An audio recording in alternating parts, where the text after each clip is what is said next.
Hey guys, it's Mr. O'Neill coming to y'all with a set of economic notes. Just in case you missed class, had questions, or kind of wanted to go over the slideshow with some teacher direction. When we take notes for the slideshow, you want to make sure by the end you've answered these questions. As always, how do we know what to take notes on? How are we going to figure it out? I'm not going to go all the way through it this time, but make sure you have your Cornell notes either on paper or on computer, and you're flipping back and forth, answering the questions. So the big question we kind of got to go over today is like, what is economics? What is the economy? It's like not a place you can visit. It's not a thing you can hold in your hand, but I can guarantee you the economics and the economy will one day infect your life. So the thing is, economics is the production, distribution, and use of goods and services. So again, it's like how people make things, how do we get them, how much do we pay for them, and we also, economics is the study of how people meet their needs. So it's also like, how much you work, all of these things kind of go into the economy. It's a very complex thing. So what I want to do is to kind of make it seem less complex is talk about a few of the different kinds of economies that we have, and the three biggest ones we'll see, give some examples, and then kind of try to tie it all together. So the first one we look at is market economy. And these are decisions where it's made by individuals. And you can kind of think about this as being like a big market, right? Where you have all these people competing and selling different things.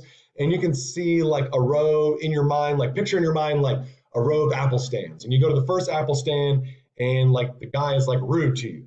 You have pretty apples, but he was like mean and rude. And you're like, well, I don't want to give this guy my money. And you go to the next stand and like the person's really nice, but their apples are just like gross, like they're rotten. And you'd be like, you don't want to buy those, right? So then you go to the next stand and the person's nice to you, their apples look okay. And you can choose any one of those three to buy from, and you just choose to buy from the third one because of your own personal experience, right?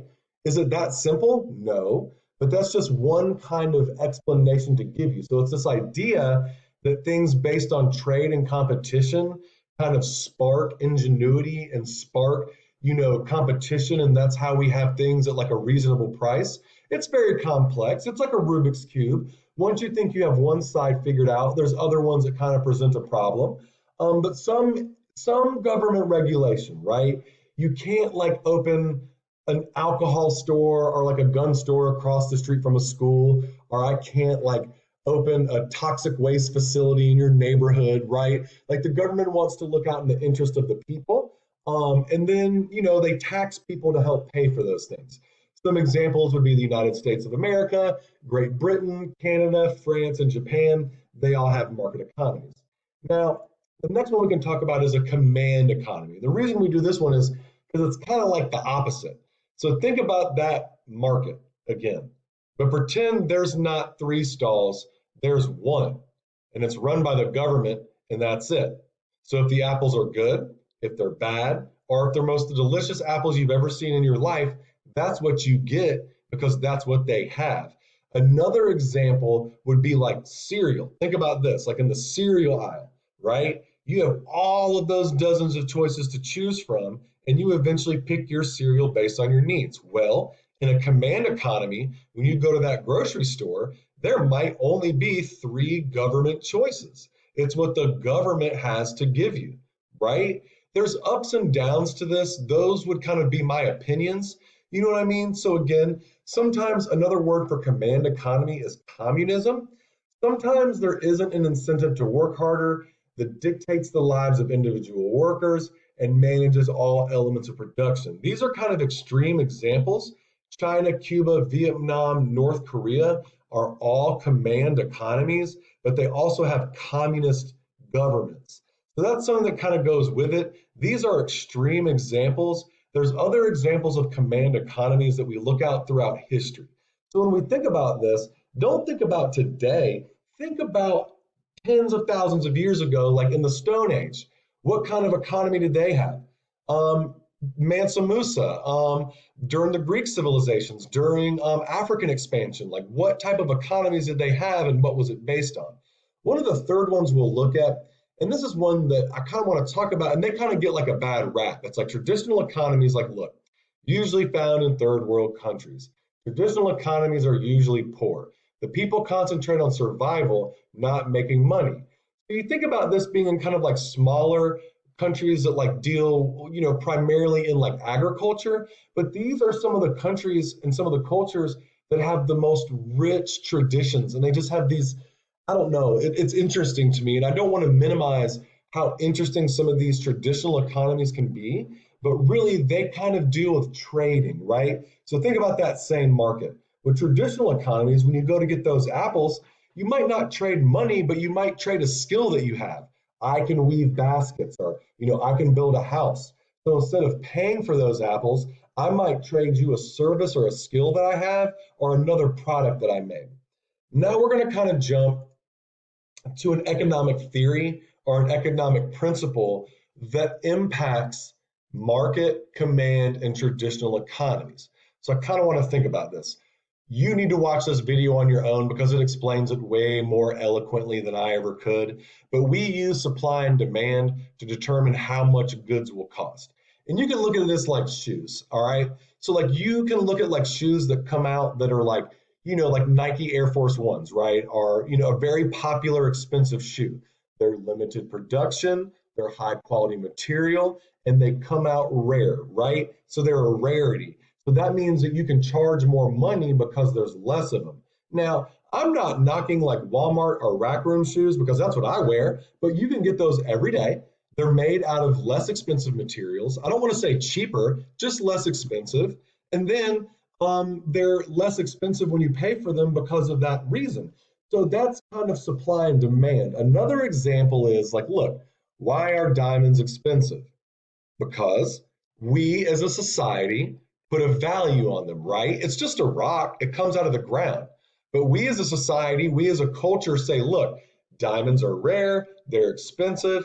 I didn't have to. I chose to go buy one for Miss O'Neill when I wanted to ask her to marry me. That's again another societal construct. It's still not real.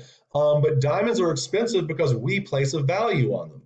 The supply is low and the demand is high, so you can charge more money for it. See how it tips?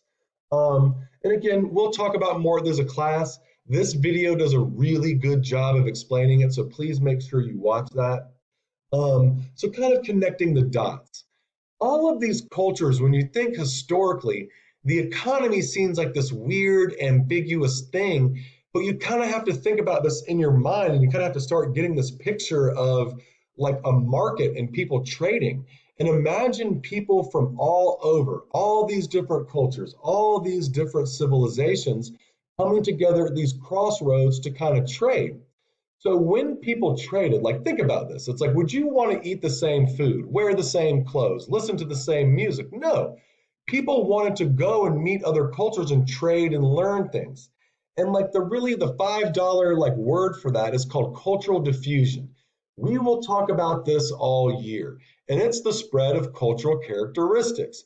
Ideas going from one person, like taking them, embracing them, and then going to another. So the first common one was like language, right? We had to have a common language, or we had to learn others' language to then share cultures.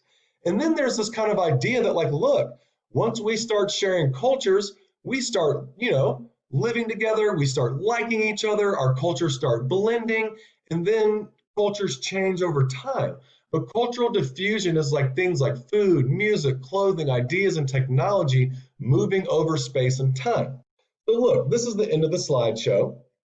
You want to make sure you have answers to all of these questions in your notes. Now look, I kind of put this funny picture at the end. It's not funny, but it's just me and Miss O'Neill injecting money into the economy at a Hornets game. So think about this.